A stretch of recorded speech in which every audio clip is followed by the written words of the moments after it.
Hello and welcome to this edition of the Monday, January 26th report from Bordier. Between Davos, Donald Trump's back and forth over Greenland, his straight threats against Europe, and the likely short-term American intervention in Iran, the markets are currently dominated by noise. On a fundamental level, the leading indicators you see here for the United States and for Europe show robust activity in the services sector, with PMI indices around 52, which means they are in expansion territory, and a gradual improvement in industry, even in Europe, where the PMI is approaching the expansion threshold at 49.4.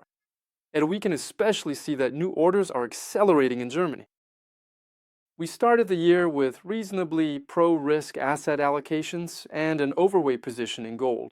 And once again, gold stands out as the best performing asset in our portfolio since the beginning of 2026, with an increase of 8.2% last week and a price at a historic high this morning at nearly $5,100 per ounce. The acceleration of this recent upward movement is a fact and should prompt caution. The question now is whether gold is in bubble territory, or if its movement in recent years is structural. Well, we will answer this question with Gianluca in our Thursday podcast. As for the rest, even though we are monitoring risks related to issues such as fiscal policy, Japanese interest rates, or results in the technology sectors, the macroeconomic context remains, in our view, positive for corporate credit in particular, and for equities, which are driven by secular themes linked to technology, the pursuit of sovereignty, and more recently, resource control.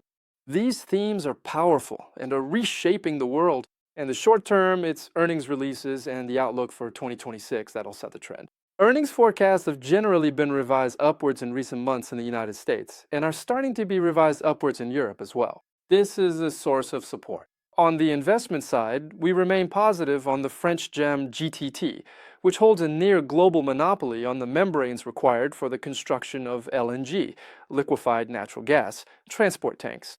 The significant increase in global LNG production and export capacity will result in more orders for LNG transport vessels, and therefore more orders for GGT. We therefore believe that the stock should continue its outperformance phase, which has already been ongoing for more than 2 years, into the start of this year.